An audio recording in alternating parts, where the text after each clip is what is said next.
Béninoises, Béninois, chers compatriotes,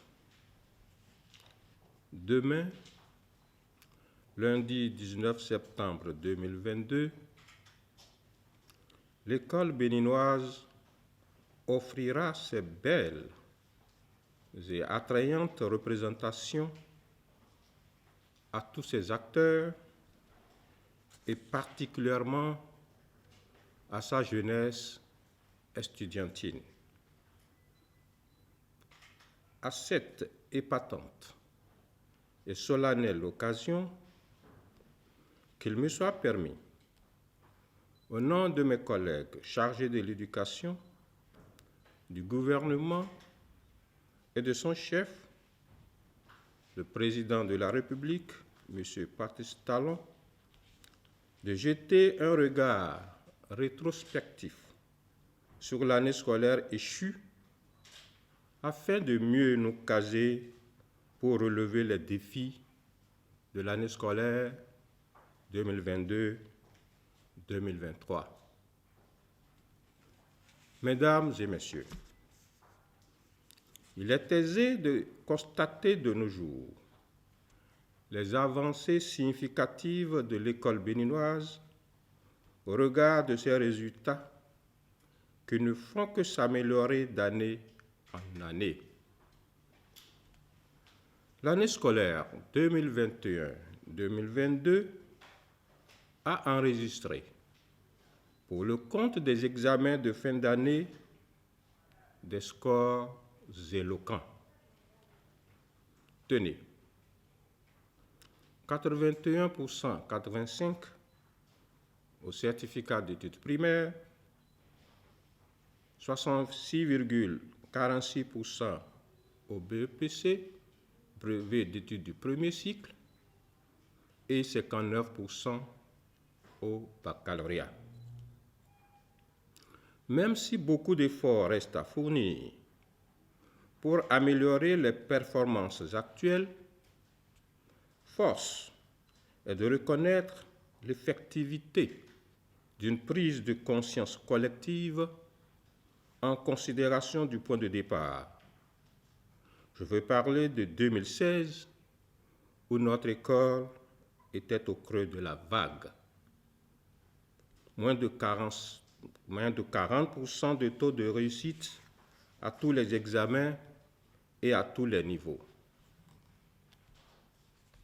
Dans le même ordre d'idées, et au nombre des faits ayant marqué positivement l'année scolaire écoulée, nous pouvons citer l'augmentation exponentielle du nombre d'écoliers ayant bénéficié de repas scolaires chauds, passant d'environ 750 000 à 1 080 000 depuis le mois d'avril 2022. C'est dire que l'engagement du gouvernement à faire passer le taux de couverture de 51% à 75% a été tenu.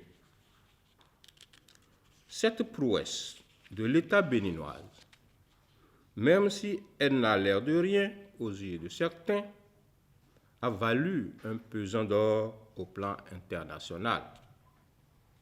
Autrement, le président de la République n'aurait pas été invité à titre exceptionnel à prendre part aux travaux du conseil d'administration du Programme alimentaire mondial PAM, tenu à Rome, en Italie, du 20 au 24 juin 2022. Contrainte calendaire obligeant, il a dû se faire représenter par la vice-présidente de la République qui a conduit la délégation béninoise. La Coalition mondiale pour l'alimentation ne sera pas du reste, puisque quelques mois avant l'invitation du PAM, elle avait fait déjà du président Patrice Talon le champion mondial pour l'alimentation scolaire. Je ne saurais passer sous silence la tenue effective du Forum national pour l'accélération de l'éducation des filles. Pour une raison ou une autre, la baisse des effectifs des filles scolarisées, tant au primaire qu'au secondaire, était devenue agressive et il fallait en rechercher les causes afin d'y apporter les solutions idoines.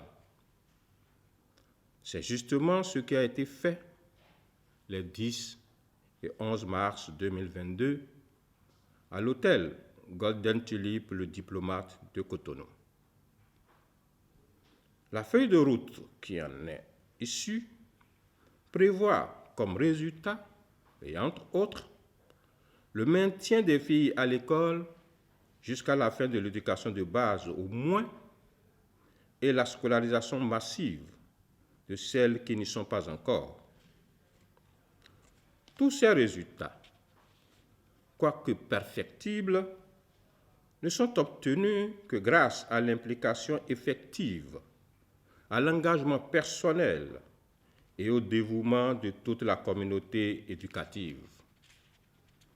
Je décerne un satisfecit spécial au personnel enseignant de toutes catégories, sans oublier le corps d'encadrement qui ont très tôt adapté les pas de danse à la cadence. La fierté d'avoir contribué à la remontada de l'école béninoise se lit désormais aisément sur tous les visages. Mes pensées vont à ceux d'entre eux qui, dans leur ardeur de faire éclore les germes d'épanouissement chez les âmes innocentes à eux confiées, ont dû passer l'arme à gauche. Que leurs âmes reposent en paix. Il en est de même pour ces nombreux apprenants qui, sur le chemin de l'acquisition du savoir-faire et du savoir-être, en d'autres termes, sur le chemin du développement de leurs compétences disciplinaires, transdisciplinaires et transversales, n'ont pu retrouver leurs écoles, leurs enseignants, leurs camarades, leurs amis, leurs frères, leurs parents, encore moins leur maison. Dans ce registre peu reluisant, l'école béninoise a été confrontée pour la première fois de son histoire au phénomène d'insécurité lié au terrorisme. Des élèves de certaines localités de notre pays ont été contraints à l'interruption de leurs études au cours de l'année scolaire 2021-2022. Fort heureusement, quelques chanceux ont pu s'en sortir et ont réussi à passer avec succès leurs examens. Mon espoir est que ces centaines d'élèves contraints à l'abandon puissent retrouver très tôt le chemin de l'école. En tout état de cause, des dispositions sont prises dans le cadre de la mise en œuvre du programme de lutte contre la discontinuité éducative pour leur permettre de jouir de leur droit à une éducation de qualité.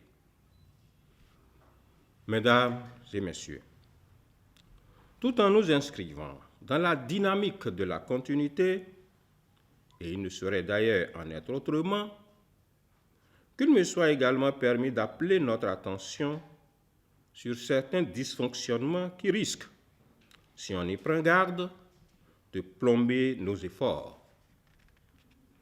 L'année scolaire 2022-2023 qui s'annonce doit nous permettre de sonner le glas des vices qui ont pour nom absentéisme et retard injustifié, abandon de poste, alcoolisme, détournement, harcèlement, vol, mauvaise gestion, inconscience professionnelle, agression verbale ou physique, violence sous toutes ses formes, et j'en passe.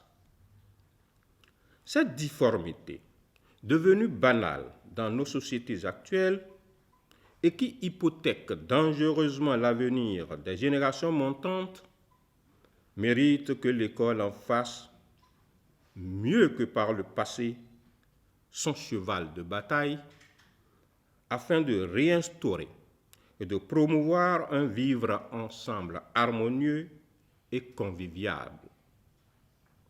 C'est pourquoi, au nom du gouvernement et en mon nom personnel, j'articule toutes les activités scolaires et parascolaires de l'année 2022-2023 autour de ce thème que je voudrais fédérateur et qui s'intitule comme suit. L'éducation, art de l'univers et de survie collective. S'il est vrai que l'école ne peut porter à elle seule les tares de la société des hommes en matière d'éducation, force est de reconnaître qu'elle détient sa part de responsabilité. L'institution scolaire, de par son organisation, accueille des enfants d'âge donné dans des conditions prévues par les tests qui la régissent. Les curricula de formation, à leur tour, sont conçus et élaborés en fonction du profil attendu de l'apprenant au sortir de l'école, en lien avec le marché du travail. D'où la prédominance du savoir et du savoir-faire, parfois au détriment du savoir-être. Certes, des éléments d'intégration et d'acceptation sociale apparaissent tant dans les champs que dans les contenus de formation, mais l'attention que les animateurs de cours leur accordent, aussi bien dans les techniques que dans les moyens de la transmission, laisse pantois. Mieux que l'instruction et la formation, l'éducation est le seul et unique moyen de façonner l'homme, tout l'homme. Le développement et les expressions de caractère vertueux résultent de l'éducation qui malheureusement est limitée dans le temps. Il y a forcément un âge, une période de vie pour faire de l'enfant le type d'homme qu'il doit être sur terre. Cela n'a rien à voir avec les nombreuses et multiples connaissances techniques, scientifiques, technologiques et autres qu'on lui fait ingurgiter. Tout se joue avant l'âge de 5 ans, ont affirmé plusieurs chercheurs. Même les plus pondérés ne franchissent guère la barre de 6 ans. Le monde noir, dans sa multiplicité culturelle, basée essentiellement sur la parole, n'a-t-il pas dit et enseigné qu'il est impossible d'arquer le poisson sec au risque de le rompre? Dans ces conditions, l'école doit être perçue comme la suite des familles. Elle ne peut que constater, améliorer autant que faire se peut ou s'adapter. C'est d'ailleurs la raison pour laquelle il est enseigné aux enseignants stagiaires de considérer chaque écolier qu'il accueille comme un escargot. Cela n'a rien de dépréciatif. L'escargot, aussi petit soit-il, est toujours dans sa coquille et se déplace avec. Les antécédents de l'enfant relevant de l'inné ou de l'acquis constituent sa carapace. Cette randonnée rhétorique a valeur d'interpellation des parents, bref, de la famille entière, qu'elle soit mononucléaire ou élargie, et de la communauté dans son ensemble. Et comme l'a recommandé Maurice Thiesch dans son ouvrage intitulé « L'éducation portera ses fruits », prenons l'éducation de nos enfants en main dès le berceau. Plus tard, ce serait trop tard. Il y va de l'intérêt du monde entier et de notre survivance collective. Chers parents d'élèves, point n'est besoin de vous apprendre ce qui relève de vos devoirs vis-à-vis de votre progéniture inscrite à l'école. Vous le savez mieux que quiconque. Cependant, je voudrais me permettre de vous rappeler quelques-uns. La mise à disposition d'un minimum de fournitures pour leur permettre de développer les compétences attendues d'eux. Les contacts périodiques avec leurs enseignants qui vous permettront de vous assurer de leur présence effective au cours et du sérieux dont ils font montre dans leurs apprentissages. Et l'assurance d'une alimentation saine et équilibrée, gage d'une bonne santé mentale et physique. Quant à vous, chers enseignants, le métier que vous avez choisi ou que vous exercez par défaut n'est pas un métier comme les autres. En dépit des nombreuses contraintes et exigences qu'il renferme, il est indéniablement le plus beau métier du monde. Soyez donc fiers d'être l'artisan qui, dans sa moule, façonne le constructeur, le développeur et le protecteur de l'immortalité. Cela n'a pas de prix. Certes, vous avez besoin du minimum vital pour accomplir votre mission dans de bonnes conditions. L'État en est conscient et s'y emploie. À l'orée de cette nouvelle année scolaire, le mieux que je puisse vous souhaiter, c'est la santé. Elle est la condition sine qua non de l'accomplissement de vos obligations professionnelles telles qu'elles sont inscrites dans les différents actes réglementaires et dans vos cahiers des charges que vous maîtrisez bien. Je vous sais capable de donner le meilleur de vous-même, de surplomber les obstacles qui jalonnent votre parcours afin de faire de l'école béninoise la meilleure école de la sous-région. Chers apprenants, après plus de 2 mois de vacances, vous voici à la veille de la reprise des activités scolaires. Les vacances ont été certainement belles parce qu'elles vous ont offert l'occasion de voyager, de jouer, de danser, bref, de vous distraire, ou parfois même d'aider papa ou maman dans leurs activités commerciales, artisanales, paysannes et autres. Ce temps est fini. L'école reprend ses droits. Elle vous ouvre ses portes et vous invite à la rejoindre dès demain matin. Pas d'hésitation. Tout le monde à l'école. Vos enseignants, seconds, parents, vous y attendent. Ils sont prêts à vous accueillir, à vous mettre dans de bonnes conditions d'apprentissage et à vous accompagner dans l'efflorescence des talents qui sommeillent en vous. L'État aussi n'est pas du reste. Il a mis en place et à temps les moyens devant permettre à vos enseignants de démarrer les cours dès le premier jour de classe. Et pour ceux d'entre vous qui sont dans les écoles à cantine, vous aurez droit à votre premier repas chaud de l'année dès demain. J'invite les autres à un peu de patience, car sous peu, ils seront pris en compte. Les préparatifs pour la généralisation du programme national d'alimentation scolaire et intégrée sont assez avancés et toutes les écoles primaires publiques seront bientôt couvertes.